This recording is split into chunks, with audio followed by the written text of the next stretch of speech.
Promise and Hope for American Education by Sarah Gutierrez. The promise and hope for American public education lies in the hands of today's young teachers. This presentation will discuss the hope, how teachers can keep this promise alive, and tips and strategies all teachers can use to do so. According to M. Chalabi 2014, in 2011, elementary students in the U.S. were expected to spend 943 hours at school, which was fourth in the world for hours spent at school during the elementary school years. With an average of 8 hours at school per day, some children will spend more waking hours with their teachers than many of them do with their parents. It is therefore key that teachers do their best to reach out to every student and remain a positive figure in students' lives. The promise and hope of American public education relies on the fact that teachers must try to connect with students and are always encouraging, positive adult figures in a child's life. One specific demographic that teachers must focus on especially are those students who are identified as ELL or ESL students. These students face the challenge of not speaking the same language as the teacher and potentially having a different background as the teacher or the other students in the classroom. To make these students feel more comfortable in the classroom, teachers must pay special attention to how they interact and react to these students. A negative reaction from a teacher could send a child's confidence plummeting and even place a student incorrectly in special programs. One example of this negative reaction from school personnel occurred to my sister-in-law. In elementary school, she was taking a fill in the blank quiz. She read the instructions that said fill in the blank and proceeded to fill in the blanks with the word blank. The teacher submitted a referral to the special ed department. It was only after the special ed department investigated that they understood her issue with the quiz was her ELL needs rather than something cognitive. Another story was shared by Jamie Hansen on the discussion board about a time he interacted with an ELL in his math course. He was asking about odd numbers, and one of his ELL students misplaced the meaning of odd to mean strange.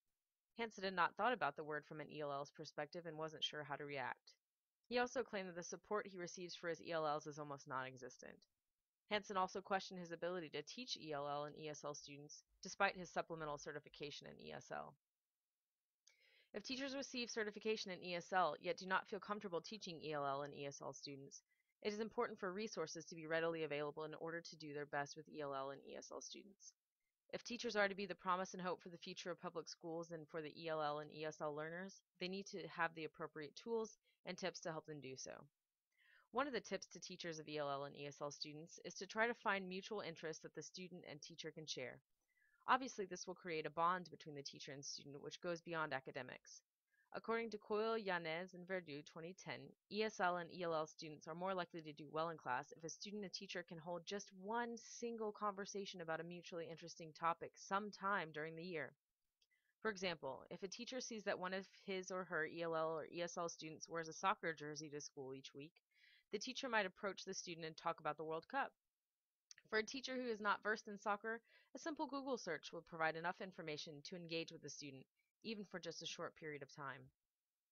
Teachers are also encouraged by Coyle et al. Not to feign comprehension, ignore learner errors, or fill in gaps in the conversation just in order to keep communication going, and by doing so, they actually may be impeding rather than promoting learning abilities. This may feel unnatural and even rude in the beginning, but in the end, this type of conversation will not benefit the student. Many teachers who have interacted with anyone who speaks English as a second language may automatically already do these things instinctively. Coyle et al. States that filling in the gap or feigning comprehension actually hinders ELL's ability to self-correct and to let the language information soak in. This was actually my personal experience as an exchange student in Germany. I asked that each one of my host families corrected me when I spoke incorrectly, and I certainly learned quickly which mistakes I was making. If an ELL student is unaware of his or her mistakes, he or she will continue to make them. In order to fulfill the needs of ESL and ELL students in a holistic manner, Adams 2010 suggests that teachers encourage the library to also consider the needs of the school's ELL and ESL students. Adams also has many suggestions for librarians to help make ELL and ESL students feel welcome at the school. However, many of the suggestions would also work for regular classroom teachers. One of the suggestions is that the teacher would greet the student in his or her native language upon entering the classroom. Alternatively, the teacher could hang a sign in the student's native language with a small saying of encouragement on it.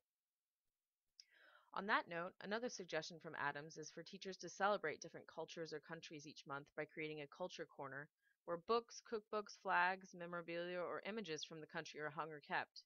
Enlisting the help of students from that country to build the culture corner for that month would make them feel important in the class as well as accepted.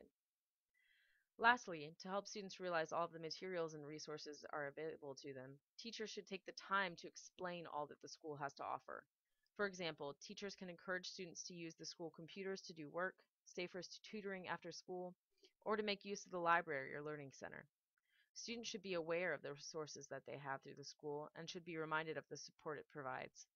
This not only goes for ESL students, but for all students as well.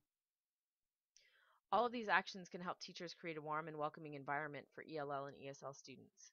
In addition to creating the appropriate environment, teachers themselves can be more aware of their cultural biases and work to treat students fairly. One of the most notable biases detectors is Project Implicit. Project Implicit is an online quiz system where users answer questions and make word associations to see if they hold some kind of bias. While the online interactions cannot diagnose racism or bias, the website does act as a way for users to explore a part of themselves that they may not see on the surface.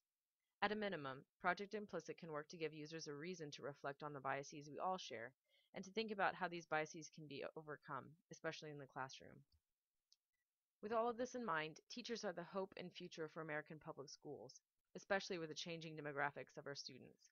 It is important that teachers create a safe and welcoming environment for all students, but especially for those whose first language is not English. The promise and hope of American public schools is that each child, regardless of his or her linguistic background, is treated with respect and given encouragement by the teachers who play such a vital role in their lives.